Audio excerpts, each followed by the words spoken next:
Hi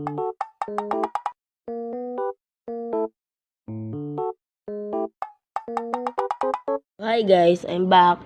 So, kung makikita nyo po dito is malapit na po matapos yung bahay and second floor na lang yung kulang.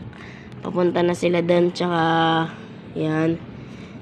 Excited, nakaka-excite talaga itong magawa guys. So, yan.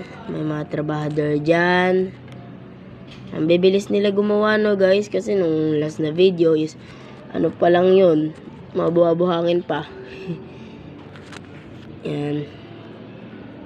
Lapit na sila matapos guys, second floor na lang. I think hanggang third floor ata to. I don't think so. So, check na lang natin kapag nagawa na. Excited na ba kayo guys? Kasi ako, excited na. So, bye!